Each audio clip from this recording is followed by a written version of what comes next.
तो गाइज आज की वीडियो के अंदर है ना हमारा जो साइंस का पहला चैप्टर है जिसका नाम है केमिकल रिएक्शन एंड इक्वेशन। तो आज की वीडियो के अंदर है ना हम इस चैप्टर को शुरू तो करेंगे करेंगे साथ में ना इस चैप्टर को खत्म भी कर देंगे। तो इस वीडियो के बाद है ना आपको इस चैप्टर की कोई और वीडियो देखने की जरूरत ही नहीं है। तो इस चैप्टर को है ना मैंने टोटल 4 पार्ट्स में डिवाइड किया है। पहला पार्ट है केमिकल रिएक्शन वाला, दूसरा पार्ट है केमिकल इक्वेशन वाला, तीसरा पार्ट है आपका ऑक्सीडेशन वाला एंड चौथा पार्ट है आपका टाइप्स ऑफ केमिकल रिएक्शन, यानी कि इस चैप्टर के अंदर टोटल कितनी रिएक्शंस है। और इन 4 पार्ट में आपका जो पूरा चैप्टर है ना वो कवर हो जाएगा। तो चलो यार शुरू करते हैं बिना टाइम वेस्ट किए। तो देखो सबसे पहले आपको ये पता होना चाहिए कि भाई आपकी केमिकल रिएक्शन क्या होती है, क्योंकि देखो चैप्टर का नाम क्या है, केमिकल रिएक्शन एंड इक्वेशन। यानी कि इस चैप्टर के अंदर आप दो चीजें पढ़ोगे, एक तो केमिकल रिएक्शन पढ़ोगे और दूसरा केमिकल इक्वेशन पढ़ोगे। ठीक है, तो केमिकल रिएक्शन का मतलब क्या होता है, जब आपकी एक या एक से ज्यादा चीजें आपस में रिएक्ट करेंगी ना, और आपस में रिएक्ट करने के बाद जब आपकी कोई नई चीज बनेगी ना, तो उसे क्या बोलते हैं, उसे बोलते हैं केमिकल रिएक्शन। जैसे फॉर एग्जांपल मान लो आपने ना एक कागज में आग लगा दी, तो ऑब्वियस सी बात है जब कागज जलेगा तो जलने के बाद वो कागज आपका राख में कन्वर्ट हो जाएगा।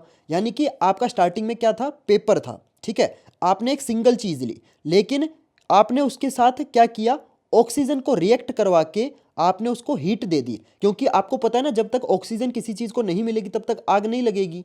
तो आपने क्या किया, पेपर को एक तो आपने ऑक्सीजन दे दी, ठीक है, साथ में आपने हीट दे दी, जिससे आपका जो पेपर है ना वो आपका ऐश ऐश यानी कि राख के अंदर कन्वर्ट हो गया। तो देखो स्टार्टिंग में वो पेपर था, बाद में वो राख बन गया। यानी कि एक चीज रिएक्शन होने के बाद वो दूसरी चीज के अंदर चेंज हो गई, जिसकी वजह से उसकी केमिकल प्रॉपर्टीज में भी चेंज आ गया। उसे क्या बोलते हैं, केमिकल रिएक्शन बोलते हैं। ठीक है, अब हमें देखो कैसे पता चलेगा कि भाई कहाँ पे केमिकल रिएक्शन हुई है, कहाँ पे केमिकल रिएक्शन नहीं हुई। फॉर एग्जांपल मान लो आपने पानी को गर्म किया, ठीक है, पानी को आपने उबाल लिया, अब क्या ये केमिकल रिएक्शन है, हमें कैसे पता चलेगा। तो केमिकल रिएक्शन पहचानने के ना टोटल 5 चीजें होती है। पहला होता है आपका चेंज इन स्टेट, यानी कि मान लो फॉर एग्जांपल आपने स्टार्टिंग में जो चीज ली थी ना वो मान लो आपकी लिक्विड थी, अब लिक्विड चीज आपकी किसी और स्टेट में चेंज हो जाए। देखो स्टेट है ना आपकी टोटल 3 तरीके की होती है।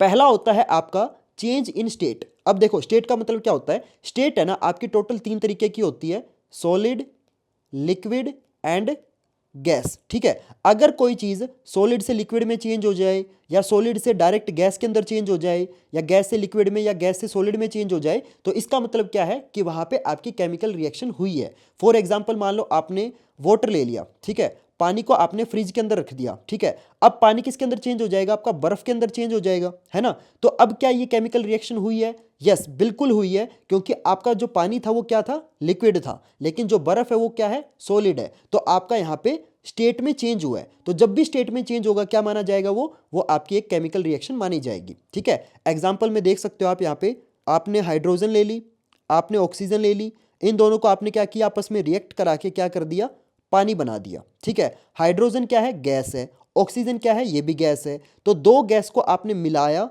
एंड आपका पानी बन गया। पानी क्या होता है, लिक्विड होता है। देखो यहाँ पे अगर आप नोटिस करोगे तो H2 के बराबर में G लिखा हुआ है, ठीक है, ऑक्सीजन के बराबर में भी G लिखा हुआ है। G का मतलब क्या होता है, ये गैस है, लेकिन पानी के बराबर में देखो L लिखा हुआ है, यानी कि ये क्या है, लिक्विड है। अगर कोई चीज सॉलिड होगी तो वहां पे क्या लिखा होगा, S लिखा होगा। क्लियर एवरीवन, समझ में आया। अब देखो ये तो हो गया आपका पहला चीज। अब दूसरा आइडेंटिफिकेशन क्या होता है, चेंज इन कलर। यानी कि मान लो आपने ऐसा कोई एक रिएक्शन किया जिसके बाद क्या हो गया, आपके कलर में चेंज आ गया ना, तो वो भी क्या हो जाएगा, केमिकल रिएक्शन हो जाएगा। जैसे फॉर एग्जांपल देखो ये आपका आयरन है, ठीक है, लोहा है, आयरन को आपने कॉपर सल्फेट के सॉल्यूशन में डाल दिया। अब देखो कॉपर सल्फेट का जो सॉल्यूशन होता है ना वो आपका ब्लू कलर का होता है। तो जब आप ब्लू कलर के कॉपर सल्फेट के सॉल्यूशन में आयरन डालोगे तो रिएक्शन होगी। तो रिएक्शन होने के बाद क्या बनेगा, आपका आयरन सल्फेट बन जाएगा, और जो आपका कॉपर है ना वो साइड में निकल जाएगा। अब देखो स्टार्टिंग में जो आपने सॉल्यूशन लिया था वो आपका ब्लू कलर का था, लेकिन बाद में जो आपका आयरन सल्फेट नया सॉल्यूशन बना ना वो आपका ग्रीन कलर का है। यानी कि कलर में क्या आ गया, चेंज आ गया। तो जब भी कलर में चेंज आएगा तो वो भी क्या होगी, केमिकल रिएक्शन होगी। Clear everyone. अब तीसरा आइडेंटिफिकेशन क्या है, इवोल्यूशन ऑफ गैस। यानी कि अगर किसी भी केमिकल रिएक्शन में रिएक्शन के बाद आपकी गैस निकले तो समझ जाना वहां पे क्या है, केमिकल रिएक्शन हो रही है। एग्जांपल देखो, जिंक को आपने सल्फरिक एसिड के अंदर डाला, ठीक है, अगर आप एक चीज नोटिस करोगे तो देखो जिंक के बराबर में S लिखा हुआ है, यानी कि ये जो जिंक है ये आपका सॉलिड फॉर्म में है, और ये H2SO4 यानी कि सल्फरिक एसिड जो है इसके बराबर में देखो AQ लिखा हुआ है। AQ का मतलब क्या होता है, एक्वस। एक्वस का मतलब क्या होता है कि आपका ये जो सल्फरिक एसिड है ना ये आपका पानी के अंदर थोड़ा सा मिक्स कर रखा है। जहां पे भी आपका AQ आ जाएगा ना, समझ जाना उस चीज के अंदर आपने क्या मिला रखा है, पानी मिला रखा है। ठीक है, तो आपने जिंक को सल्फ्यूरिक एसिड के अंदर डाला तो क्या बन गया, जिंक सल्फेट बन गया, एंड आपकी हाइड्रोजन गैस बाहर निकल गई। देखो यहाँ पे जी लिखा हुआ, यानी कि ये क्या है, गैस है। तो यहाँ पे देखो क्या हो रहा है, इवोल्यूशन ऑफ गैस, यानी कि गैस बाहर निकल रही है। तो ये क्या हो जाएगा, केमिकल रिएक्शन हो जाएगा। अगला देखो, चेंज इन टेम्परेचर, यानी कि अगर किसी भी रिएक्शन के अंदर अगर आपका टेम्परेचर चेंज हो जाए ना, तो वो भी क्या हो जाएगी, आपकी केमिकल रिएक्शन हो जाएगी। देखो मैं एग्जांपल से समझाता हूं। फॉर एग्जांपल आपने CaO, इसका नाम क्या होता है, कैल्शियम ऑक्साइड होता है। ठीक है, इसको है ना चूना भी बोलते हैं। चूना बेसिकली क्या होता है, जब आप किसी भी घर में ना सफेदी करते हैं ना, यानी कि पेंट करते हैं ना, तो वहां पे पेंट करने से पहले ना आपका सफेदी की जाती है। ठीक है, और वो जो सफेदी होती है ना, वो आपका कैल्शियम ऑक्साइड होता है। ये बेसिकली है ना आपका मतलब सॉलिड की फॉर्म में होता है। इसको ना फिर मतलब थोड़ा सा पीस के पाउडर बनाया जाता है, और पाउडर बनाने के बाद इसके अंदर पानी मिक्स किया जाता है। तो देखो जब ये पाउडर की फॉर्म में होता है ना, ये आपका बिल्कुल नॉर्मल टेम्परेचर पे होता है, मतलब ठंडा होता है। ठीक है, मतलब बिल्कुल नॉर्मल टेम्परेचर पे होता है। लेकिन जैसे ही इसमें आप पानी मिक्स कर देते हो ना, यहाँ पे आपका कैल्शियम हाइड्रोक्साइड बन जाएगा। और पानी मिक्स करते ही जब आपका ये कैल्शियम हाइड्रोक्साइड बनेगा ना, ये कैल्शियम हाइड्रोक्साइड आपका गर्म हो जाएगा। मान लो आपने जैसे बाल्टी के अंदर पानी ले लिया, ठीक है, और उस पानी के अंदर आपने कैल्शियम ऑक्साइड मिला दिया ना, तो आपकी जो बाल्टी है ना वो गर्म हो जाएगी। क्यों, क्योंकि इस रिएक्शन में क्या निकलती है, आपकी हीट निकलती है। यानी कि यहाँ पे क्या हो रहा है, टेम्परेचर में चेंज हो रहा है। देखो पहले हीट नहीं थी, बाद में हीट निकल गई, यानी कि क्या है, चेंज इन टेम्परेचर है। कई बार है ना इसका उल्टा भी हो जाता है, यानी कि मान लो आपने कोई एक ऐसी रिएक्शन की जिसमें ना पहले तो मतलब हीट थी, लेकिन बाद में ना रिएक्शन होने के बाद जो टेम्परेचर है ना वो मान लो आपका कम हो गया। यानी कि पहले टेम्परेचर ज़्यादा था, लेकिन रिएक्शन होने के बाद अगर टेम्परेचर कम हो जाए तो भी क्या माना जाएगा, चेंज इन टेम्परेचर होगा। क्लियर, समझ में आई बात। इसका ना आप एक और एग्जांपल ले सकते हो। जैसे आपने मान लो सोडियम ले लिया, सोडियम पे अगर आप पानी डाल दोगे, ठीक है, सोडियम के ऊपर अगर आप पानी डाल दोगे या पानी के अंदर सोडियम डाल दोगे, तो क्या हो जाएगा, आपको पता है आग लगती है। तो यहाँ पे भी क्या हो रहा है, चेंज इन टेम्परेचर हो रहा है। तो सोडियम पे जब आप पानी डालते हो तो वहां पे भी चेंज इन टेम्परेचर होता है, यानी कि वो भी क्या है, केमिकल रिएक्शन है। और आखिरी आइडेंटिफिकेशन क्या आता है, फॉर्मेशन ऑफ प्रेसिपिटेट। अब देखो कई बार है ना एग्जाम में पूछ लिया जाता है कि भाई प्रेसिपिटेट क्या होता है, मैं बताता हूं। देखो प्रेसिपिटेट आपका बेसिकली एक ऐसा इनसोल्यूबल सब्सटेंस होता है जो आपका ना पानी के अंदर मिक्स नहीं होता। ठीक है, और ये जो प्रेसिपिटेट है ना, ये आपका कैसा भी कलर का हो सकता है। किसी रिएक्शन में ये येलो कलर का मिलेगा, किसी में व्हाइट कलर का मिलेगा। तो इसका कलर कोई मतलब फिक्स नहीं होता कि इसी कलर का होगा, लेकिन इसकी प्रॉपर्टी क्या होती है कि ये आपका एक इनसोल्यूबल सब्सटेंस है। यानी कि जब आपका कोई भी रिएक्शन होगा ना, और अगर मान लो उसके अंदर प्रेसिपिटेट बन गया, तो वो जो प्रेसिपिटेट है ना, रिएक्शन होने के बाद वो किसी में मिक्स तो होगा नहीं, तो वो क्या हो जाएगा, वो आपका ऐसे नीचे आके बैठ जाएगा। ठीक है, फॉर एग्जांपल देखो ये क्या है हमारा, ये हमारा लेड नाइट्रेट है और ये हमारा पोटेशियम आयोडाइड है। इन दोनों को जब आप मिक्स करोगे तो यहाँ पे आपका PbI2 बनेगा। PbI2 का मतलब क्या होता है, लेड आयोडाइड। और ये किस कलर का होता है, ये आपका येलो कलर का प्रेसिपिटेट होता है। ठीक है, और ये क्या है, ये आपका पोटेशियम नाइट्रेट है। ठीक है, तो देखो जब आप इन दो चीजों को मिक्स करोगे तो आपका किस कलर का प्रेसिपिटेट बनेगा, येलो कलर का बनेगा। फॉर एग्जाम्पल मान लो ये वाली जो रिएक्शन है ना, ये मैंने इस टेस्ट ट्यूब के अंदर कर दी, तो आपका जो PbI2 यानी कि जो लेड आयोडाइड प्रेसिपिटेट बना है, ये आपका किसी में मिक्स तो होगा नहीं, तो ये ऑब्वियस ही बात है, ये आपका नीचे आके ऐसे जमा हो जाएगा। ठीक है, और ये किस कलर का होता है, येलो कलर का होता है। क्लियर है एवरीवन। तो आपके ये 5 आइडेंटिफिकेशन वाली चीजें हैं जिससे आप पता कर सकते हो कि भाई यहाँ पे केमिकल रिएक्शन हुआ है या नहीं हुआ है। क्लियर है एवरीवन। अब मेरे को ये बताओ, अगर मैं कागज को जलाता हूं, ठीक है, कागज को आग लगा दी मैंने, ठीक है, तो ये आपका ऐश के अंदर चेंज हो गया। अब ये बताओ इसमें कौन सा आइडेंटिफिकेशन लगा है। यहां पे आपका आइडेंटिफिकेशन जो लगेगा ना, वो आपका इवोल्यूशन ऑफ गैस वाला लगेगा। क्यों, क्योंकि जब आप कागज को जलाओगे तो आपकी राख बनेगी, और कोई भी चीज जब राख बनती है ना, उसमें से कार्बन डाइऑक्साइड जो गैस है वो आपकी बाहर निकलती है। ठीक है, क्योंकि देखो जो कागज होता है ना, वो किस चीज से बना होता है, वो आपका पेड़ से बनता है। और पेड़ किससे बनता है, पेड़ आपका कार्बन से बनता है। ठीक है, कार्बन में जब आप ऑक्सीजन दोगे, ऑब्वियसली बात है आग लगाने के लिए ऑक्सीजन तो दोगे ही, साथ में थोड़ी सी हीट दोगे। ठीक है, तो ये क्या बन जाएगा, ये आपका कार्बन की तो ऐश बन जाएगी, साथ में आपका CO2 गैस जो है वो बाहर निकल जाएगी।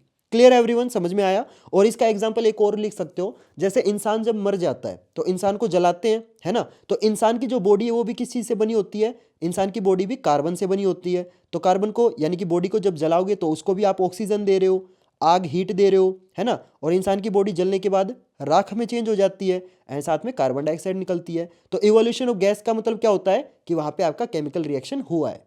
क्लियर एवरीवन, समझ में आया ये चीज़? ठीक है, तो अभी देखो मैंने आपको क्या बताया है यहाँ पे, मैंने अभी तक देखो आपको बस इतना बताया है कि केमिकल रिएक्शन क्या होती है, केमिकल रिएक्शन को पहचानते कैसे हैं। ठीक है, अब चलते हैं इसी चैप्टर के दूसरे पार्ट पे जो कि है केमिकल इक्वेशन। देखो अभी मैंने आपको बताया है केमिकल रिएक्शन, और केमिकल इक्वेशन और केमिकल रिएक्शन में फ़र्क क्या है वो मैं बताता हूँ। देखो जैसे मैंने आपको यहाँ पे बताया कि भाई मैंने मान लो पेपर को आग लगा दी और पेपर आपकी ऐश के अंदर चेंज हो गई। ठीक है, ये देखो मैंने आपको बस एग्जाम्पल बताया, लेकिन इस एग्जाम्पल को आप रिप्रेजेंट कैसे करोगे कि कार्बन में हमने ऑक्सीजन दी, फिर ये कार्बन डाइऑक्साइड एंड ऐश के अंदर चेंज हो गई। यहाँ पे देखो मैंने हर चीज़ का सिंबल लिखा है, तो किसी भी केमिकल रिएक्शन का सिंबॉलिक रिप्रेजेंटेशन को क्या बोलते हैं? केमिकल इक्वेशन बोलते हैं। Clear everyone? तो देखो यहाँ पे ये जो नीचे ये लिखी हुई है ना, ये क्या है? ये केमिकल इक्वेशन है। केमिकल इक्वेशन के अंदर हमारे सिंबल यूज होते हैं। अब देखो मैंने यहाँ पे जैसे H2O लिखा है, यहाँ पे अगर मैं वाटर लिख दूंगा तो ये क्या हो जाएगा? केमिकल रिएक्शन हो जाएगा। लेकिन वाटर का सिंबल क्या होता है? H2O, यानी कि ये क्या है? केमिकल इक्वेशन है। जहाँ पे आपके सिंबल यूज होंगे वो केमिकल इक्वेशन होगी, जहाँ पे सिंबल यूज नहीं होंगे वो केमिकल रिएक्शन होगी। Clear everyone? तो देखो जैसे मैंने Na लिखा, Na+H2O, ठीक है, आपको पता आग लग जाएगी, हीट निकलेगी, है ना? तो अब ये क्या है? ये आपकी एक केमिकल इक्वेशन है, क्योंकि यहाँ पे देखो मैंने Na यूज किया है। Na क्या होता है? सोडियम का सिंबल होता है। H2O क्या होता है? वाटर का सिंबल होता है। तो केमिकल इक्वेशन क्या होती है? Symbolic representation of chemical reaction is called chemical equation. Clear everyone? ठीक है, चलो आगे चलते हैं। अब देखो आपको ये बताना है कि एक केमिकल इक्वेशन को हम कैसे लिखते हैं। तो देखो यहाँ पे आपको ना सबसे पहला जो स्टेप है ना वो मैं बताता हूँ। जो आपकी केमिकल इक्वेशन होती है ना उसको लिखने के दो स्टेप होते हैं। पहला होता है स्केलेटल इक्वेशन। स्केलेटल यानी कि मतलब उस पूरी इक्वेशन का बेसिक चीज। जैसे फॉर एग्जांपल हमने बोल दिया कि भाई हाइड्रोजन प्लस ऑक्सीजन को मिक्स करके हम वाटर बना रहे हैं। ठीक है, तो मैंने हाइड्रोजन का सिंबल क्या होता है? H2 लिख दिया। ठीक है, मैं इसको जूम कर लेता हूँ एक सेकेंड। हाँ, अब आपको और क्लियर दिखेगा। जैसे मैंने बोल दिया कि भाई हाइड्रोजन प्लस ऑक्सीजन करके मैं वाटर बना रहा हूँ। ठीक है, लेकिन हाइड्रोजन का सिंबल क्या होता है? H2 होता है, ऑक्सीजन का O2 होता है, वाटर का H2 होता है। तो यहाँ पे मैंने क्या किया है? यहाँ पे मैंने कुछ नहीं किया, मैंने सिंपल क्या किया है? हाइड्रोजन का जो सिंबल होता है ना वो लिख दिया, ऑक्सीजन का सिंबल लिख दिया, वाटर का सिंबल लिख दिया। मैंने अभी कुछ भी नहीं किया है, सिर्फ सिंबल लिखा है। अब देखो यहाँ पे अगर आप नोटिस करोगे तो राइट साइड में देखो आपका ऑक्सीजन का एक एटम है, लेफ्ट में देखो ऑक्सीजन के दो एटम है। तो देखो मैंने अभी सिर्फ सिंबल लिखे हैं, ये मैंने इक्वेशन बैलेंस नहीं की, क्योंकि इक्वेशन जब बैलेंस होती है ना तो क्या होता है? लेफ्ट में आपके जितने भी एटम होते हैं उतने ही एटम आपके राइट में होने चाहिए। अगर आप नोटिस करोगे हाइड्रोजन के दो एटम है, राइट में भी हाइड्रोजन के दो एटम है, तो हाइड्रोजन तो आपका बैलेंस है। लेकिन ऑक्सीजन के देखो यहाँ पे दो एटम है, यहाँ पे सिंगल है, तो यहाँ पे हमारी जो इक्वेशन है वो क्या है? अनबैलेंस है। ठीक है, इसको हमें क्या करना पड़ेगा? बैलेंस करना पड़ेगा। इक्वेशन को बैलेंस करने के लिए ना एक बात हमेशा ध्यान रखना, हमारी जो नीचे वाले नंबर है ना इनको हम कभी भी ना तो छेड़ते हैं, इनको टच भी नहीं करते। हमेशा इक्वेशन को बैलेंस करने के लिए जो नंबर ऐड किए जाते हैं ना वो हमेशा आगे लिखे जाते हैं। ठीक है, ये बात हमेशा ध्यान रखना। तो इक्वेशन को बैलेंस करने का सबसे पहला स्टेप क्या होता है? पहले ये देखो कि सबसे कम एटम कहाँ पे है। तो देखो यहाँ पे ऑक्सीजन के दो एटम थे, यहाँ पे एक है। अब देखो हाइड्रोजन की तो ऑलरेडी बैलेंस है तो उसको तो हम छेड़ेंगे नहीं, लेकिन ऑक्सीजन के इधर दो हैं और इधर ऑक्सीजन का एक है, यानी कि राइट साइड में कम एटम है ना, तो हम क्या करेंगे? राइट साइड में एटम को ज़्यादा करेंगे। उसके लिए हमने इस क्या किया? इसके आगे 2 लगा दिया। ठीक है, अब देखो ये 2 लगाने से क्या हुआ? हाइड्रोजन के दो एटम जो थे ना वो आपके अब 4 एटम के अंदर चेंज हो गए और ऑक्सीजन के 2 एटम हो गए। तो देखो ऑक्सीजन तो आपकी बैलेंस हो गई, क्योंकि यहाँ पे भी ऑक्सीजन 2 है, यहाँ पे भी इस 2 की वजह से ऑक्सीजन 2 हो गई। लेकिन ऑक्सीजन को बैलेंस करने के चक्कर में क्या हुआ कि हमारी जो हाइड्रोजन है ना वो आपके डिसबैलेंस हो गई। ठीक है, हाइड्रोजन के आपके यहाँ पे 4 एटम हो गए, तो सिंपल क्या करेंगे? इस हाइड्रोजन के आगे 2 लगा देंगे। तो यहाँ पे क्या हो गया? हाइड्रोजन के भी 4, हाइड्रोजन के भी 4, ऑक्सीजन के भी 2, ऑक्सीजन के भी 2। क्लियर? तो जितने आपके हाइड्रोजन के लेफ्ट में उतने ही राइट में है, जितने आपके ऑक्सीजन के लेफ्ट में जितने उतने ही राइट में ऑक्सीजन के।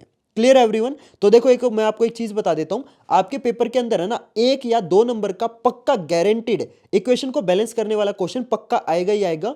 तो ये जो इक्वेशन बैलेंस करने वाले क्वेश्चन है ना उनकी प्रैक्टिस कर लेना। बाकी टेंशन मत लेना, मैं अपने चैनल पे है ना आपको जो इक्वेशन बैलेंस करने वाले क्वेश्चन है ना उनकी प्रैक्टिस करवा दूंगा, ठीक है। तो आप बस एक काम करना, चैनल को सब्सक्राइब कर लेना, ठीक है, ताकि जब मैं मतलब इक्वेशन बैलेंस करवाने वाले क्वेश्चन की आपको प्रैक्टिस कराऊँ ना तो आपको पता चल जाए, ठीक है। यहाँ पे देखो आपकी एक और इक्वेशन है, इसको भी देखो यहाँ पे बैलेंस कर रखा है। तो अगर आप नोटिस करोगे तो ऑक्सीजन देखो राइट में कितने हैं, इस 4 की वजह से ये 8 ऑक्सीजन हो गए, ठीक है। इस 2 की वजह से ये 2 ऑक्सीजन हो गए, और ये 2 ऑक्सीजन तो आपके हैं ही, तो 2 ऑक्सीजन ये, 8 ये और 2 ये, तो यानी कि कितने हो गए, राइट साइड में आपके टोटल 12 ऑक्सीजन है। अब यहाँ पे लेफ्ट में देखो तो O3, इस 2 की वजह से 3 2 जा 6, तो ये 6 ऑक्सीजन हो गए।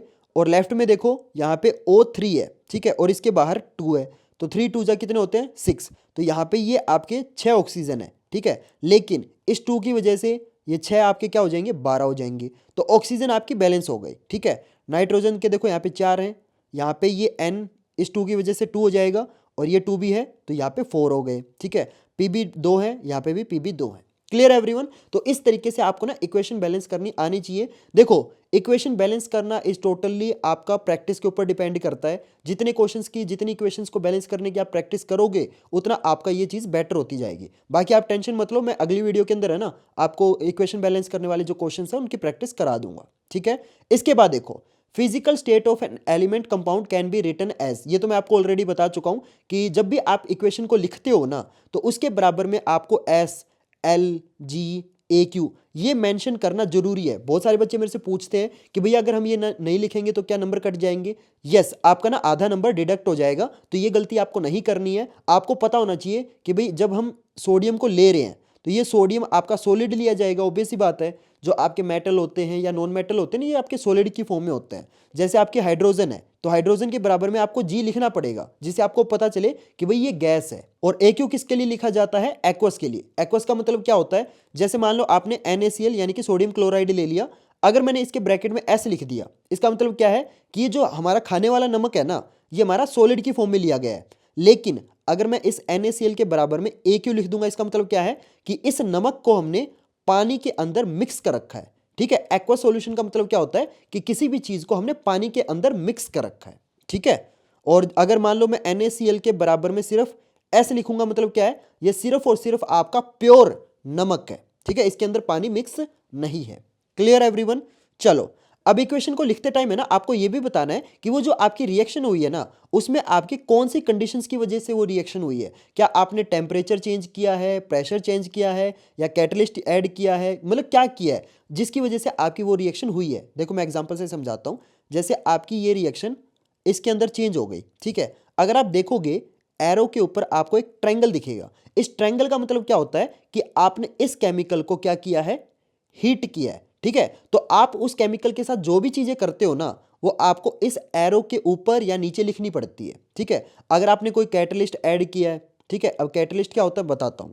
देखो कैटलिस्ट वो चीज होती है या वो केमिकल होता है जो रिएक्शन को ना फास्ट होने में हेल्प करता है। और ये क्वेश्चन है ना आपका पक्का 1 नंबर में आएगा ही आएगा, लिख के ले लो। ये आपसे पेपर में पूछा जाएगा कि कैटलिस्ट क्या होता है। तो कैटलिस्ट आपका वो केमिकल होता है जो रिएक्शन को फास्ट करने में हेल्प करता है। लेकिन ये जो कैटलिस्ट होता है ना ये आपका रिएक्शन के अंदर खुद पार्टिसिपेट नहीं करेगा।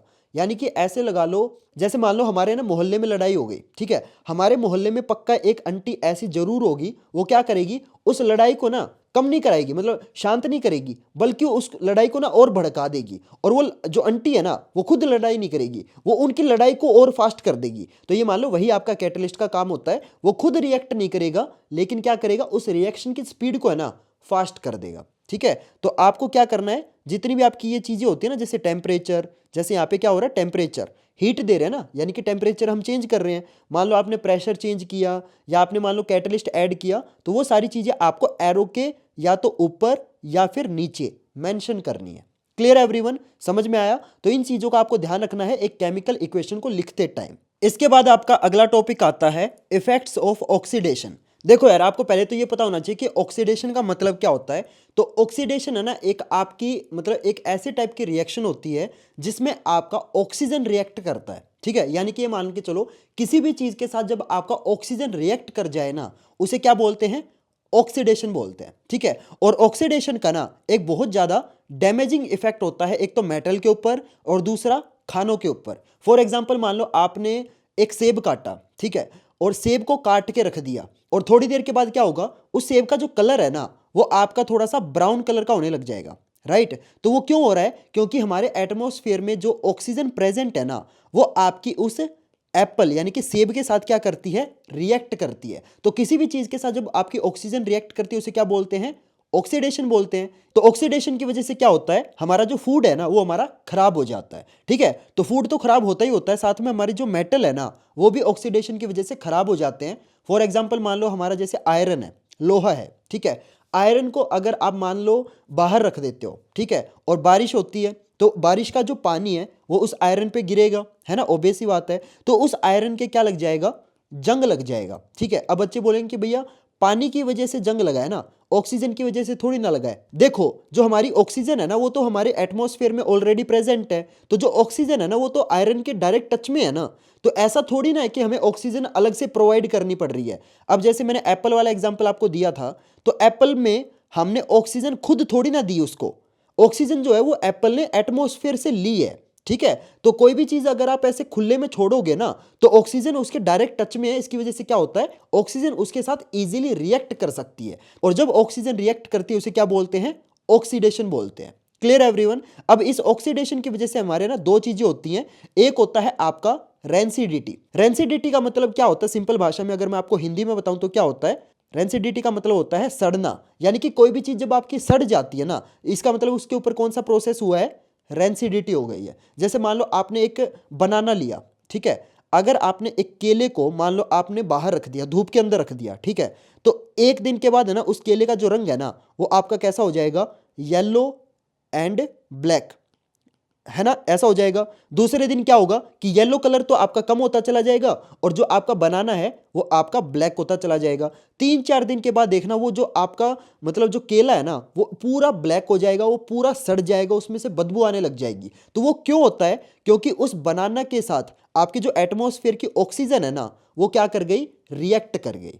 Clear everyone. जब भी आपकी ऑक्सीजन किसी खाने वाली चीज के साथ रिएक्ट करती है ना तो वो क्या कर देती है, उस चीज को सड़ा देती है, और किसी भी चीज का सड़ने को क्या बोलते हैं, रेंसिडिटी बोलते हैं। समझ में आया। तो ऑक्सीडेशन जो प्रोसेस है उसकी वजह से क्या होता है, रेंसिडिटी होती है। अब बहुत सारे बच्चे बोलेंगे कि भैया फिर मतलब ऑक्सीजन चीजों को सड़ाती कैसे है। देखो मैं बताता हूं, ऑक्सीजन जो होती है ना वो आपके खाने के अंदर जो ऑयल हैं या जो फैट्स हैं उनके साथ रिएक्ट करती है। जैसे आपका जो बनाना है, ठीक है, बनाना के अंदर आपकी बहुत सारी चीजें होती हैं, बनाना के अंदर आपका कार्बोहाइड्रेट होता है, प्रोटीन होता है, फैट होता है, लेकिन जो ऑक्सीजन है ना वो आपकी सिर्फ और सिर्फ फैट के साथ रिएक्ट करती है, कार्बोहाइड्रेट और प्रोटीन के साथ रिएक्ट नहीं करती। तो खाने के अंदर अगर आपका फैट होगा या ऑयल होगा, इनके साथ ही आपकी क्या करती है, ऑक्सीजन रिएक्ट करती है, ठीक है। और रिएक्ट होने के बाद क्या होता है कि वो चीज आपकी सड़ जाती है, और सड़ने की वजह से उसमें एक तो बदबू आने लग जाती है, साथ में उस चीज का जो टेस्ट है ना वो भी आपका बहुत ज्यादा खट्टा हो जाता है। खट्टा यानी कि मतलब बहुत गंदा टेस्ट हो जाता है। क्लियर एवरीवन, समझ में आया। अब देखो ये जो ऑक्सीडेशन है ये कब होगा, जब आपका ऑक्सीजन उस चीज के खाने वाली चीज के साथ डायरेक्ट टच में होगा, है ना। अब किसी भी चीज को आप सड़ने से कैसे बचाओगे वो मैं आपको बताता हूं। तो देखो जैसे फॉर एग्जांपल मान लो आपने चिप्स खाए, ठीक है, अब किसी चिप्स के पैकेट को जब आप खोलते हो तो उस चिप्स के पैकेट के अंदर चिप्स से कम तो ज्यादा हवा होती है, बट नहीं, उस चिप्स के अंदर है ना वो जो हवा होती है ना, देखो हवा क्या होती है, मिक्सचर ऑफ गैसेज, है ना, उसको क्या बोलते हैं, हवा बोलते हैं। तो उस चिप्स के पैकेट के अंदर जो हवा है ना वो बेसिकली कौन सी गैस है, नाइट्रोजन गैस होती है, ठीक है। तो कभी भी आपने देखा होगा जब भी हम चिप्स के पैकेट को खोलते हैं तो उसके अंदर से हमारे जो चिप्स है वो बिल्कुल फ्रेश निकलते हैं, और जबकि उस चिप्स के अंदर तो बहुत ज्यादा फैट होता है, बहुत ज्यादा ऑयल होता है ना। अगर आप किसी चिप्स को अखबार के ऊपर रख दोगे ना तो उस चिप्स का जो सारा तेल है ना वो उस अखबार के लग जाएगा, मतलब उस चिप्स के अंदर आपका तेल तो है, फैट भी है। तो वो चिप्स आपके क्यों नहीं सड़ते हैं, वो चिप्स आपके इसलिए नहीं सड़ते हैं क्योंकि उस चिप्स के पैकेट के अंदर जो गैस होती है ना वो आपकी नाइट्रोजन होती है, उस चिप्स के पैकेट के अंदर आपकी जो ऑक्सीजन है ना वो आपकी नहीं होती। और कोई भी चीज जब तक नहीं सड़ेगी जब तक उसको ऑक्सीजन नहीं मिलेगी। Clear everyone. तो उस चिप्स के पैकेट के अंदर अगर आपकी ऑक्सीजन है ही नहीं तो ऑब्वियस सी बात है फिर वो ऑक्सीजन आपके मतलब फैट और ऑयल के साथ रिएक्ट कैसे करेगी, करेगी नहीं, राइट। समझ में आया। तो आप क्या कर सकते हो, अगर आपको किसी भी चीज को सड़ने से बचाना है तो आप क्या करोगे, सिंपल, जैसे यहां पे देखो एग्जांपल लिखा हुआ है ये रहा, जैसे आपका चिप्स है या कोई भी बिस्किट वाले पैकेट आते हैं या मतलब किसी भी कोई भी खाने वाली चीज है ना, उसको आप ऑक्सीजन मत मिलने दो। अगर उसको ऑक्सीजन नहीं मिलेगी, जैसे यहाँ पे चिप्स के पैकेट को नाइट्रोजन से भर देते हैं, तो अगर किसी भी खाने वाली चीज को ऑक्सीजन नहीं मिलेगी तो वो सड़ेंगे नहीं।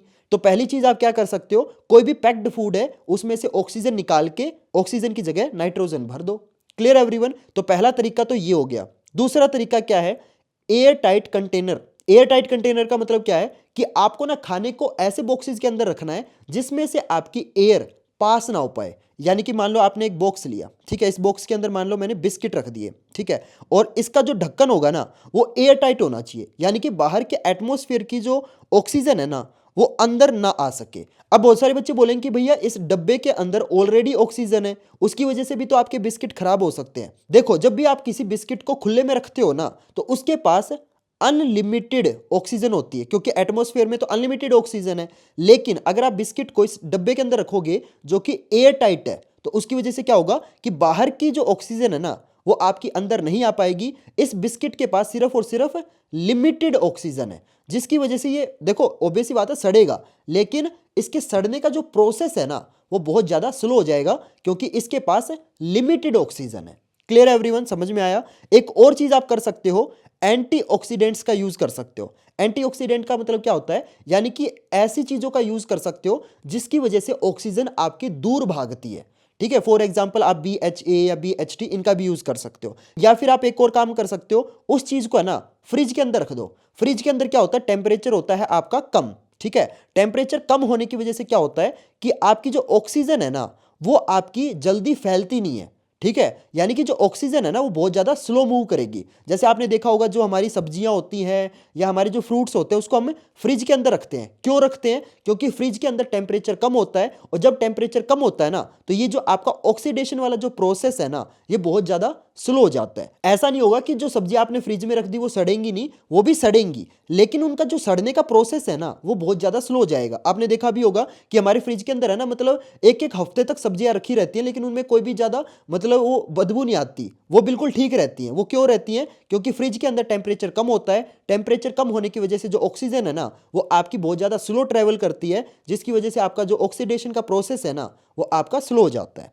Clear everyone? एक और चीज कर सकते हो, आपने देखा होगा कि जब भी आप किसी मतलब खाने वाली चीज को है ना आप धूप में रखोगे ना तो क्या होगा, धूप में रखने से वो जो चीज है ना वो आपकी बहुत जल्दी सड़ेगी। लेकिन अगर आप ठंड में रखोगे तो ऑब्वियस सी बात है टेम्परेचर कम होने की वजह से जो आपका ऑक्सीडेशन वाला प्रोसेस है वो स्लो हो जाएगा, है ना। तो फ्रिज के अंदर इसीलिए रखते हैं क्योंकि प्रोसेस स्लो। धूप में क्यों नहीं रखना? क्योंकि धूप में होती है गर्मी, ठीक है, गर्मी यानी कि टेम्परेचर ज्यादा होगा तो ऑक्सीजन गैस बहुत ज़्यादा फास्ट ट्रेवल करेगी, बहुत ज़्यादा फास्ट रिएक्ट करेगी। तो इसको आप है ना ऐसे समझो कि जब टेम्परेचर कम होता है ना तो ऑक्सीडेशन का जो प्रोसेस है वो स्लो होगा। अगर आप उसको धूप में रख दोगे तो ऑब्वियस सी बात है आप ज़्यादा टेम्परेचर में रख रहे हो तो वो जो ऑक्सीडेशन वाला प्रोसेस है वो आपका फास्ट हो जाएगा। तो आप इन 5 तरीकों से ये जो रेंसिडिटी वाला प्रोसेस है इसको रोक सकते हो। Clear everyone? समझ में आया? अब देखो, मैंने आपको 2 चीजें बताई थी कि जो ऑक्सीडेशन प्रोसेस है ना उसकी वजह से एक तो आपका खाना वेस्ट होता है, खाना खराब होता है, दूसरा आपका जो मेटल है ना वो भी खराब होता है। तो खाना खराब होने वाले प्रोसेस को क्या बोलते हैं? रेंसिडिटी बोलते हैं, जो मैंने अभी आपको बता दिया। दूसरा आता है आपका जब मेटल खराब होता है, तो जब भी आपका ऑक्सीडेशन की वजह से मेटल खराब होता है ना तो उसको क्या बोलते हैं? कोरोजन। कोरोजन यानी कि जंग।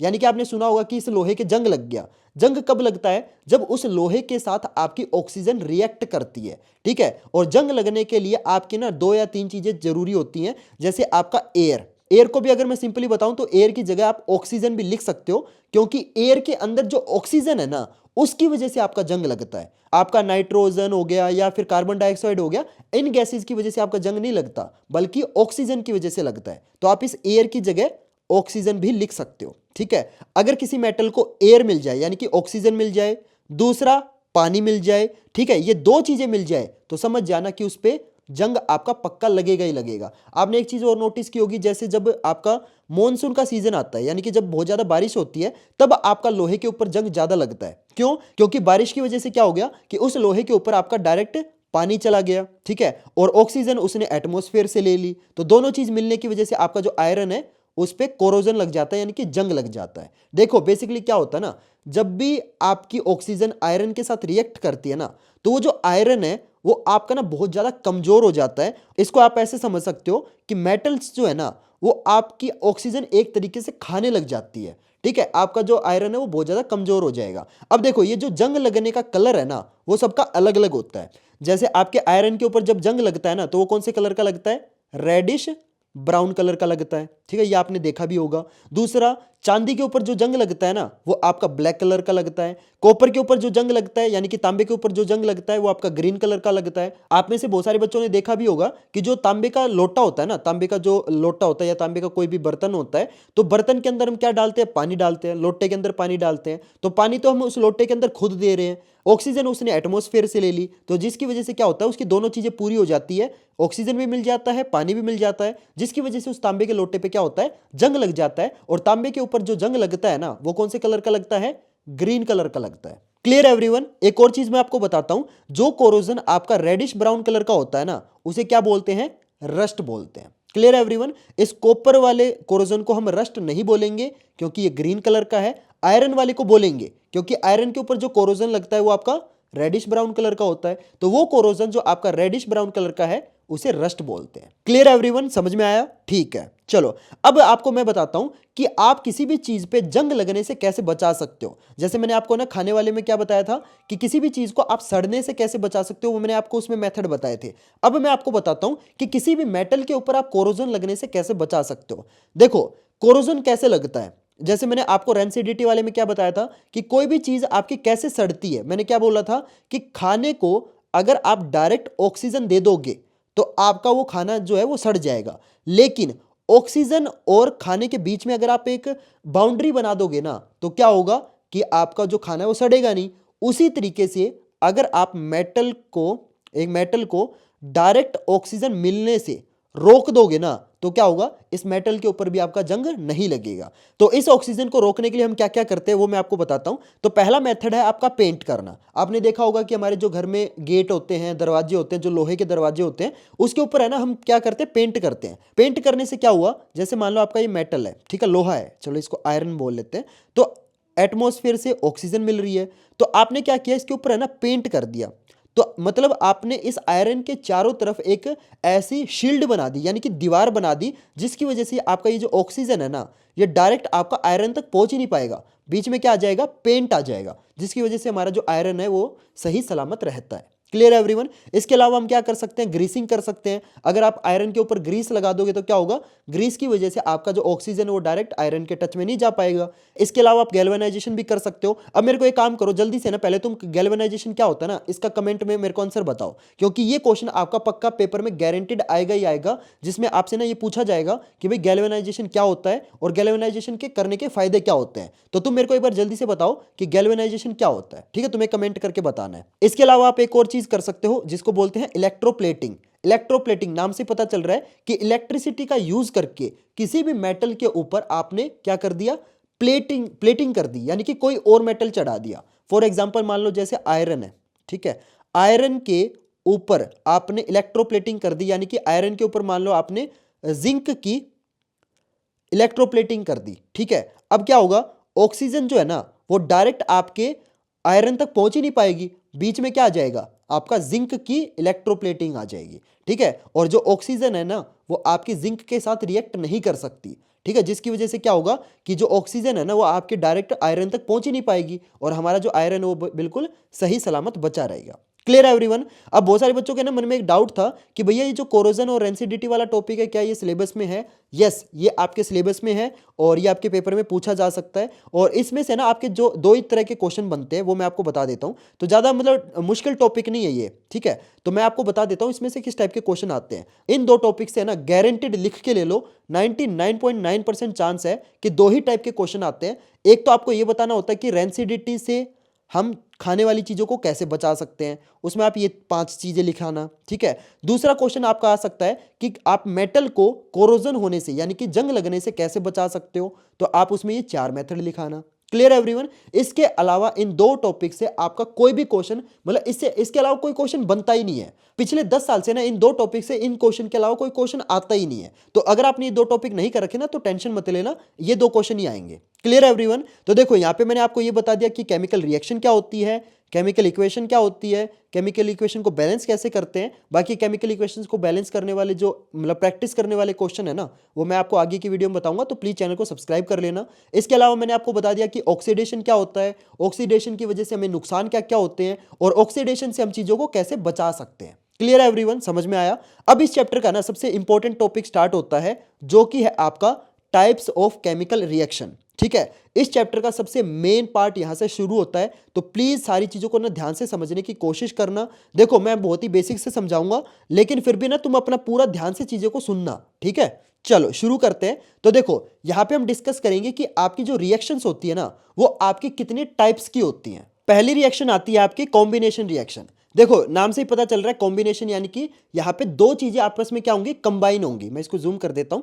कंबाइन होने का मतलब क्या है, जैसे मान लो आपने एक केमिकल लिया, दूसरा केमिकल लिया, ये दोनों आपस में रिएक्ट करके ना सिंगल केमिकल बनाते हैं। देखो स्टार्टिंग में ली आपने दो चीजें, लेकिन बनी आपकी सिंगल चीज। इस रिएक्शन में क्या होता है कि दो या दो से ज्यादा चीजें आपस में जब रिएक्ट करके जब एक सिंगल चीज बनाए ना, उसे क्या बोलते हैं, कॉम्बिनेशन रिएक्शन। क्लियर एवरीवन, मैं एग्जांपल से समझाता हूं। जैसे मान लो आपने मैग्नीशियम लिया, मैग्नीशियम को आपने ऑक्सीजन प्रोवाइड कर दी, और ऑक्सीजन है ना प्रोवाइड करने के बाद आप इसको क्या करते हो, गर्म करते हो, यानी कि हीट प्रोवाइड करते हो।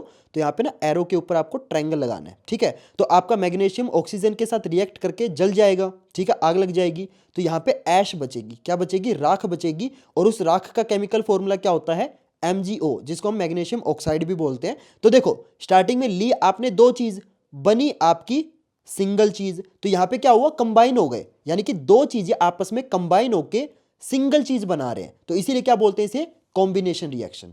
क्लियर है एवरीवन। ठीक है, अब देखो कॉम्बिनेशन रिएक्शन आपकी दो टाइप की होती है। कौन कौन सी है वो, एक होती है आपकी एक्सोथर्मिक रिएक्शन, दूसरी होती है आपकी एंडोथर्मिक रिएक्शन। एक्सोथर्मिक रिएक्शन में क्या होता है कि एक ऐसी रिएक्शन जिसमें से आपकी हीट बाहर निकले, उसे क्या बोलते हैं, एक्सोथर्मिक रिएक्शन बोलते हैं। ठीक है, यानी कि एग्जांपल देखो, फॉर एग्जांपल मैंने आपको ना स्टार्टिंग में बताया था ना एक, कि चूना वाला एग्जांपल बताया था मैंने, जिसमें हमने क्या लिया था, कैल्शियम ऑक्साइड लिया था। कैल्शियम ऑक्साइड को पानी के अंदर डाला था, और क्या हो गया था, कैल्शियम हाइड्रोक्साइड बना था, लेकिन साथ में आपकी हीट भी बाहर निकली थी। तो ऐसी रिएक्शन जिसमें से हीट बाहर निकले, उसे क्या बोलते हैं, एक्सोथर्मिक रिएक्शन बोलते हैं। इसके एग्जाम्पल में आप एक और लिख सकते हो, जैसे आपने सोडियम को पानी के अंदर डाल दिया, तो क्या निकलेगी, हीट निकलेगी, है ना। ये भी क्या है, ये भी आपका एक एक्सोथर्मिक रिएक्शन का एग्जांपल है। तो एक ऐसी रिएक्शन जिसमें से हीट निकलेगी, उसे क्या बोलते हैं, एक्सोथर्मिक बोलते हैं। और अगर आप नोटिस करोगे तो ये रिएक्शन भी आपकी कॉम्बिनेशन रिएक्शन है। कैसे कॉम्बिनेशन रिएक्शन है, देखो आपने स्टार्टिंग में दो चीजें ली और दोनों मिलके आपकी एक सिंगल चीज बना रहे हैं, तो ये दोनों आपस में क्या हो गए, कंबाइन हो गए ना। तो ये क्या है, ये आपका एक कॉम्बिनेशन रिएक्शन का पार्ट है। ठीक है, अब एंडोथर्मिक रिएक्शन क्या होती है, एक ऐसी रिएक्शन जिसमें आपकी हीट एब्जॉर्ब होती है। एब्जॉर्ब का मतलब क्या है कि आपको हीट देनी है। देखो ऊपर वाले में क्या हो रहा था कि हमने कोई भी हीट नहीं दी, सिंपल हमने क्या किया था, कैल्शियम ऑक्साइड को पानी के अंदर मिक्स किया है, और हीट आपकी बाद में अपने आप निकली है। ठीक है, हमने कोई हीट प्रोवाइड नहीं की। लेकिन इसमें क्या है कि इसमें हमने हीट खुद दी है। ठीक है, कैल्शियम कार्बोनेट को अगर आप गर्म करोगे तो calcium oxide and carbon dioxide में चेंज हो जाएगा। और ये क्या है, ये आपका कॉम्बिनेशन रिएक्शन नहीं है। क्यों नहीं है, क्योंकि देखो स्टार्टिंग में एक सिंगल चीज आपकी दो चीजों में टूट रही है। ठीक है, तो ये आपका कॉम्बिनेशन रिएक्शन नहीं है। क्लियर एवरीवन, एंडोथर्मिक रिएक्शन समझ में आया। देखो एग्जांपल में आप ये भी ले सकते हो, ये भी क्या है, ये भी आपका एंडोथर्मिक है, क्योंकि आपने एक सिंगल चीज ली, उसको आपने गर्म किया, यानी कि आपने खुद हीट इसको प्रोवाइड की है। इसमें हीट निकली नहीं है। ठीक है, इसमें ऐसे हीट निकली नहीं है, बल्कि हीट हमने खुद यहां पे ऐसे प्रोवाइड की है। क्लियर है एवरीवन। तो जब हम हीट खुद प्रोवाइड करते हैं तो वो एंडोथर्मिक है। हीट अगर आपकी एक्स्ट्रा अपने आप निकलती है तो वो क्या होगा, एक्सोथर्मिक होगा।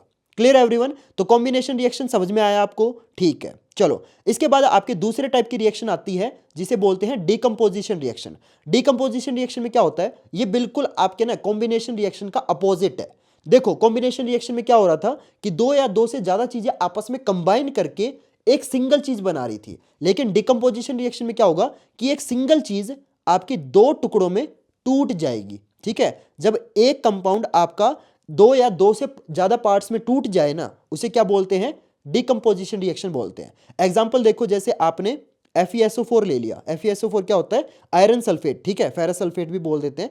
तो जब आप इसको गर्म करोगे तो ये आपका 3 टुकड़ों में टूट जाएगा। देखो आपने लिया तो एक सिंगल चीज थी, लेकिन इसके 3 टुकड़े हो गए, यानी कि 3 चीजों में ये टूट गया। तो ये क्या है? आपका डीकंपोजिशन रिएक्शन है। ये आपका बिल्कुल कॉम्बिनेशन रिएक्शन का अपोजिट होता है। Clear everyone? और वैसे ये क्या है? ये आपका एक एंडोथर्मिक रिएक्शन भी है, क्योंकि इसमें हीट हम खुद प्रोवाइड कर रहे हैं।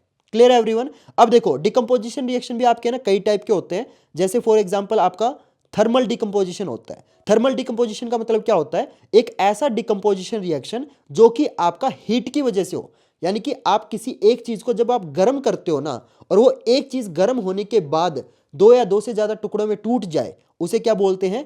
थर्मल डिकम्पोजिशन रिएक्शन बोलते हैं। इसको अगर मैं सिंपल भाषा में बताऊं तो किसी भी डिकम्पोजिशन रिएक्शन में जब आपकी हीट यूज होती है ना, उसे थर्मल डिकम्पोजिशन रिएक्शन बोलते हैं। फॉर एग्जांपल देखो, यहाँ पे फेरस सल्फेट को हमने गर्म किया, देखो ये भी आपका 3 टुकड़ों में टूटा है। तो ये क्या है? ये आपका डिकम्पोजिशन रिएक्शन तो है, लेकिन ये 3 टुकड़ों में किसकी वजह से टूटा है? इस हीट की वजह से टूटा है। तो वो डिकम्पोजिशन रिएक्शन जो आपका हीट की वजह से होगा ना, उसे क्या बोलेंगे? थर्मल डिकम्पोजिशन बोलेंगे। थर्मल का मतलब क्या होता है? हीट होता है। Clear everyone? ठीक है। इसके बाद आपका दूसरे टाइप का डिकम्पोजिशन रिएक्शन आता है जो कि है इलेक्ट्रोलाइटिक। इलेक्ट्रोलाइटिक डिकम्पोजिशन एक ऐसा टाइप का डिकम्पोजिशन होता है जो कि आपका इलेक्ट्रिसिटी यानी कि इलेक्ट्रिक करंट की वजह से हो। फॉर एग्जांपल देखो, आपने पानी ले लिया, पानी के अंदर से आप करंट को पास कराओगे ना, तो पानी क्या होगा? आपका हाइड्रोजन एंड ऑक्सीजन इन 2 टुकड़ों में टूट जाएगा। देखो लिया आपने सिंगल चीज, टूट वो आपके 2 टुकड़ों में गया, लेकिन किसकी वजह से टूटा है? ये आपका इलेक्ट्रिक करंट की वजह से टूटा है। तो 2 टुकड़ों में टूटने को क्या बोलते हैं? डिकम्पोजिशन। लेकिन करंट की वजह से टूटने को क्या बोलते हैं? Electrolytic decomposition. Clear everyone? एक ऐसा डिकम्पोजिशन जो आपका इलेक्ट्रिक करंट की वजह से होगा ना, उसे क्या बोलेंगे? इलेक्ट्रोलाइटिक डिकम्पोजिशन बोलेंगे। अगर इस इलेक्ट्रिक करंट की जगह आपका हीट होता तो ये क्या हो जाता? थर्मल डिकम्पोजिशन हो जाता। लेकिन यहाँ पे इलेक्ट्रिक करंट है, इसलिए इलेक्ट्रोलाइटिक डिकम्पोजिशन। Clear everyone? समझ में आया? ठीक है। इसके बाद आपका अगला आता है फोटोकेमिकल डिकम्पोजिशन। फोटोकेमिकल डिकम्पोजिशन क्या होता है? देखो एक ऐसा डिकम्पोजिशन जो आपका सनलाइट की वजह से होगा ना, उसे क्या बोलेंगे? Photochemical decomposition. देखो एग्जांपल देखो, जैसे आपका AgBr है, ठीक है, अगर आप इसको धूप में रख दोगे तो क्या होगा?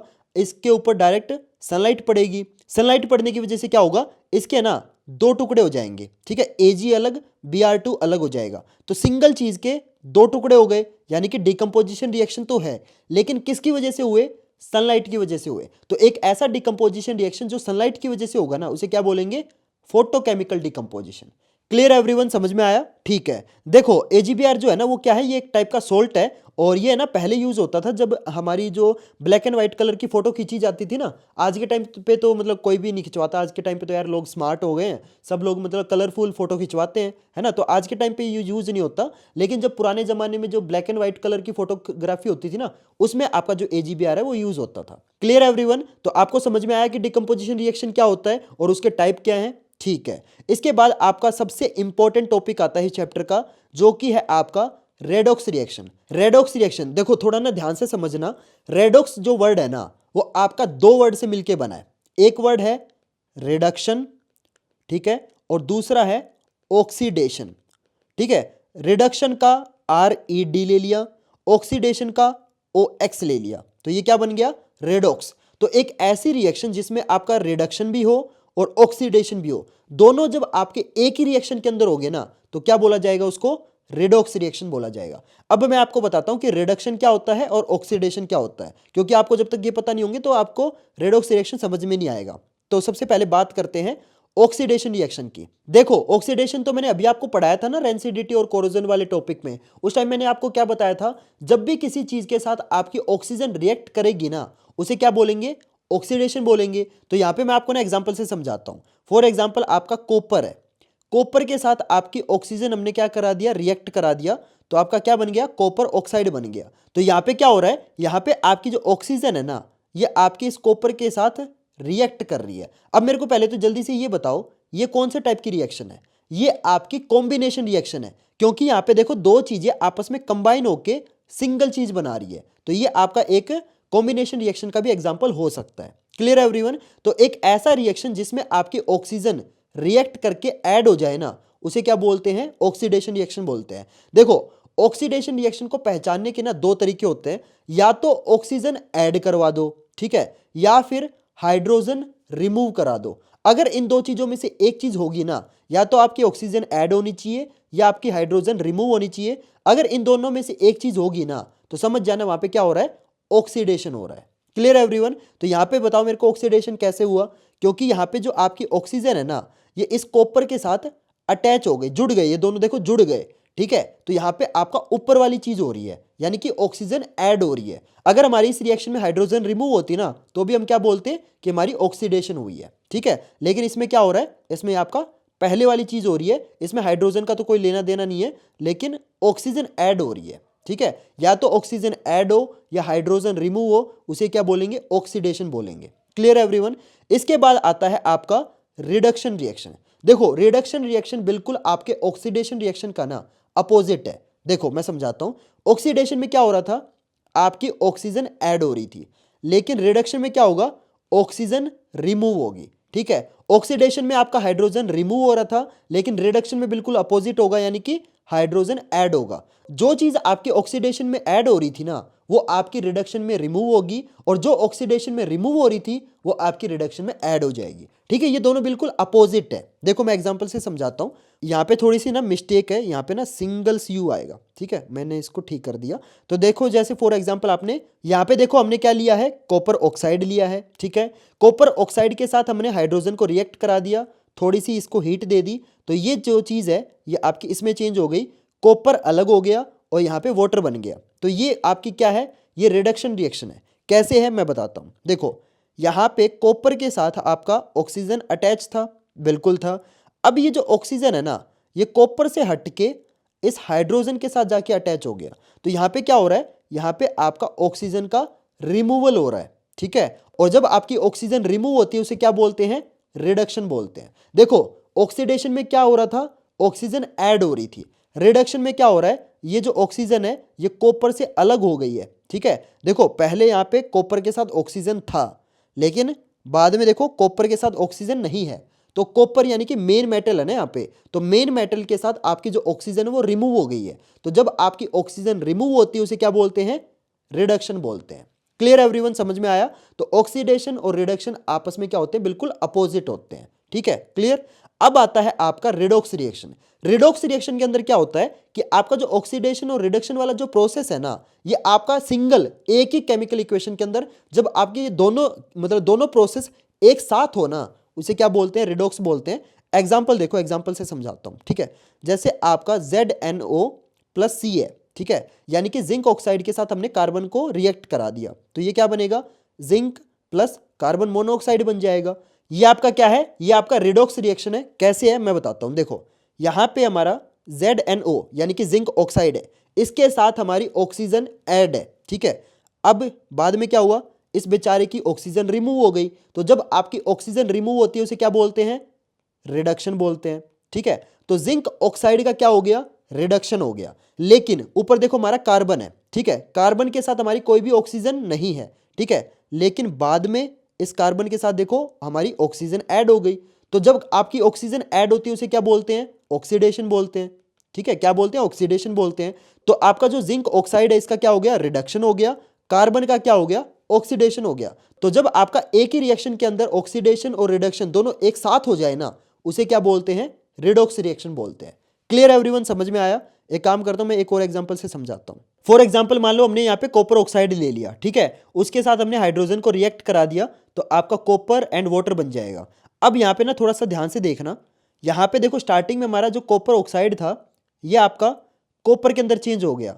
तो देखो यहाँ पे पहले इसके साथ ऑक्सीजन था, बाद में ऑक्सीजन नहीं है, यानी कि ऑक्सीजन का क्या हो गया, रिमूवल हुआ है, यानी कि ऑक्सीजन आपके रिमूव हुई है। तो जब आपकी ऑक्सीजन रिमूव होती है क्या होता है, रिडक्शन होता है, ठीक है।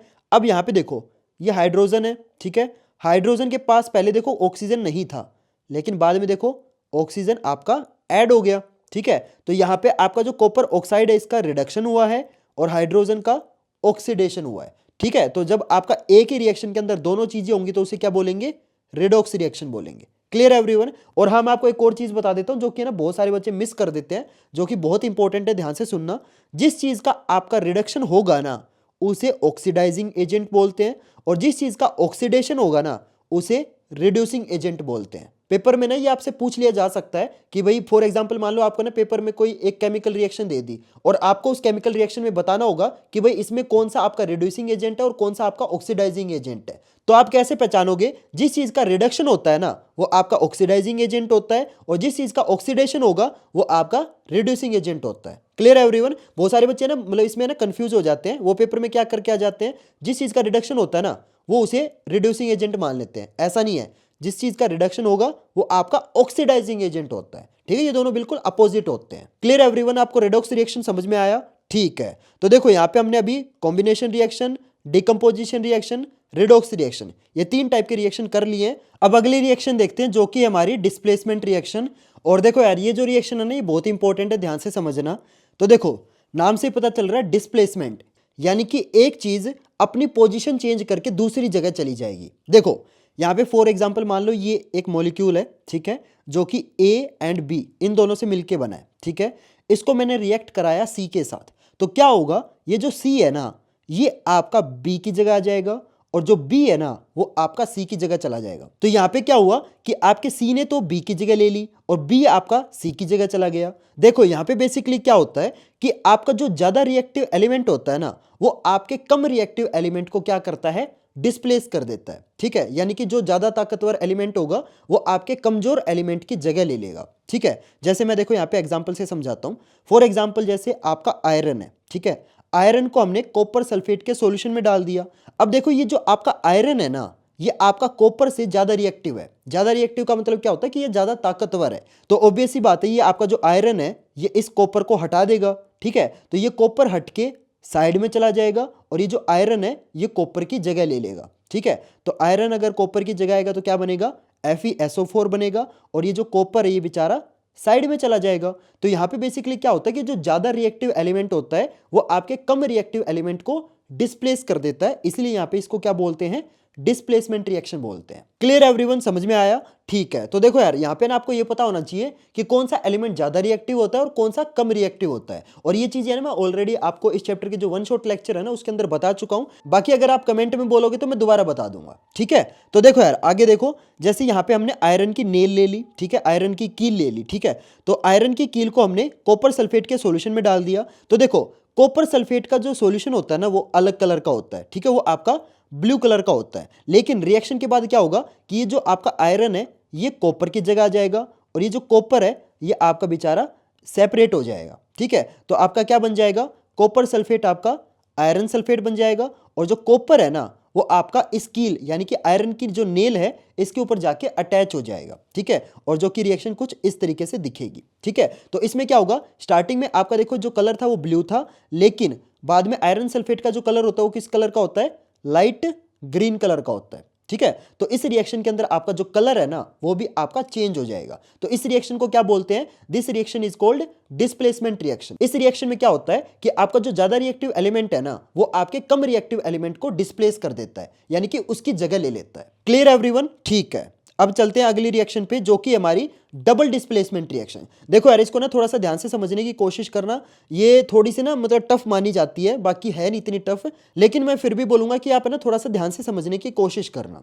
ठीक है, तो देखो यार नाम से पता चल रहा है डबल डिस्प्लेसमेंट, यानी कि यहाँ पे जो डिस्प्लेसमेंट रिएक्शन है ना वो आपकी 2 बार होगी, यानी कि यहाँ पे 2 चीजें आपस में अपनी पोजीशन को चेंज करेगी। तो देखो यहाँ पे ना आपके 2 कंपाउंड है, एक आपका AB है, दूसरा आपका CD है। ठीक है, ये आपस में क्या करते हैं, रिएक्ट करते हैं। तो देखो यहाँ पे क्या होगा कि जो आपका C है ना वो आपका B की जगह आ जाएगा, और जो B है ये आपका C की जगह चला जाएगा, यानी कि ये दोनों के दोनों कंपाउंड आपस में क्या कर रहे हैं, अपनी पोजीशन को चेंज कर रहे हैं। यानी कि यहाँ पे जो डिस्प्लेसमेंट है ना वो आपका 2 बार हो रहा है। देखो सिंगल डिस्प्लेसमेंट में क्या था, यहाँ पे क्या हो रहा था कि आपका जो आयरन है ना सिर्फ ये कॉपर को हटा रहा था, लेकिन इसमें क्या हो रहा है कि आपका जो B है वो C को हटाएगा, C आपके B को भी हटा देगा। देखो मैं एग्जांपल से समझाता हूं।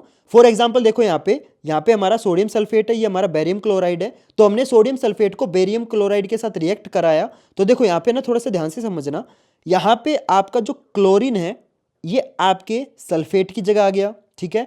और जो सल्फेट है ये आपके क्लोरीन की जगह चला गया, यानी कि इन दोनों ने अपनी पोजीशन को आपस में इंटरचेंज कर लिया। तो यहां पे आपके दो चीजों की पोजीशन आपस में इंटरचेंज हो रही है, इसलिए इसको क्या बोलते हैं, डबल डिस्प्लेसमेंट रिएक्शन, क्योंकि यहां पे दो चीजें आपस में अपनी पोजीशन को डिस्प्लेस कर रही है, ठीक है। तो यहां पे SO4 की जगह क्लोरीन आ जाएगा तो क्या बनेगा, NaCl बनेगा, और इस क्लोरीन की जगह SO4 चला जाएगा तो बेरियम सल्फेट बन जाएगा। और देखो यार, ये जो आपका बेरियम सल्फेट है ना, ये आपका व्हाइट कलर का प्रेसिपिटेट होता है। प्रेसिपिटेट की शॉर्ट फॉर्म क्या होती है, PPT, ठीक है। और प्रेसिपिटेट क्या होता है, ये मैंने आपको देखो स्टार्टिंग में बताया था। प्रेसिपिटेट आपका एक टाइप का इनसोल्युबल सब्सटेंस होता है जो कि आपके रिएक्शन के अंदर मिक्स नहीं होता, ठीक है। एग्जांपल देखो, यहां पे हमने यहां पे क्या किया, सोडियम सल्फेट को और बेरियम क्लोराइड को दोनों को हमने एक ही बीकर के अंदर एक टाइम पे डाल दिया, ठीक है, आपस में मिक्स कर दिया। तो आपका क्या बनेगा, बेरियम सल्फेट का प्रेसिपिटेट बन जाएगा, जो कि आप यहां पे देख सकते हो, ये आपका क्या है, प्रेसिपिटेट है, ठीक है। और ये आपके रिएक्शन के अंदर मिक्स नहीं होता है। Clear everyone. और जो आपका सोडियम क्लोराइड है ये आपका इस सॉल्यूशन के अंदर मिक्स हो जाएगा, ठीक है। क्लियर एवरीवन, समझ में आया। तो देखो यार, यहां पे क्या हो रहा है, मैं एक बार फिर से बता देता हूं। जो आपका SO4 है ना, ये आपका क्लोरीन की जगह ले लेगा, ठीक है। और जो क्लोरीन है ये आपके SO4 की जगह ले लेगा। तो यहां पे आपके दो चीजें आपस में अपनी पोजीशन को चेंज कर रहे हैं, इसलिए इसको क्या बोला जाता है, double displacement reaction. Clear everyone. तो आपके सिलेबस के अंदर टोटल 5 टाइप की रिएक्शन थी, पांचों की पांचों देखो मैंने आपको बता दी। और देखो यार, हमारा ना पूरा चैप्टर यहाँ पे कवर हो गया। और देखो यार, मैंने आपको एक ही वीडियो के अंदर पूरा चैप्टर अच्छे से समझा दिया है। और इसी तरीके से मैं आपको ना अगली वीडियोज में बाकी के जितने भी आपके चैप्टर है ना, वो भी मैं आपको करवाऊंगा। तो यार प्लीज चैनल को सब्सक्राइब कर लेना, ताकि जब मैं अगली वीडियो में अगले चैप्टर करवाऊं ना, तो आपको पता चल जाए। और यार देखो, इस टाइप की वीडियो बनाने में ना लिटरली मेरी बहुत ज्यादा मेहनत लगी है। देखो मैं आपको टाइम दिखा देता हूं, यहाँ पे टाइम नाउ, मैं इसको रिफ्रेश कर देता हूँ, एक सेकंड। आप देख सकते हो सुबह के 5:30 हुए हैं। यार मैं समझ रहे हो, मतलब मैं इस टाइम वीडियो बना रहा हूँ यार, लिटरली बहुत ज़्यादा मेहनत लगती है। तो प्लीज़ प्लीज़ प्लीज़ वीडियो को लाइक कर देना, और हाँ, चैनल को जरूर सब्सक्राइब कर लेना, ताकि जब मैं अगली वीडियो में बाकी चैप्टर करवाऊँ ना, तो आपको पता चल जाए। क्योंकि मैं इस चैनल के ऊपर आपके जितने भी बाकी के सारे चैप्टर है ना, सारे के सारे मैं अपलोड करने वाला हूँ। तो प्लीज़ चैनल को सब्सक्राइब कर लेना, ताकि जब मैं अगली वीडियो में अपलोड करूँ तो आपको पता चल जाए, ठीक है। और यार प्लीज़ इस वीडियो को ना अपने फ्रेंड्स और क्लासमेट के साथ जरूर शेयर करना, ताकि यार उनको भी ये चैप्टर अच्छे से समझ आ सके, ठीक है। तो चलो गाइज, मिलते हैं फिर अगली वीडियो में नए टॉपिक के साथ। तब तक के लिए good bye and have a nice day.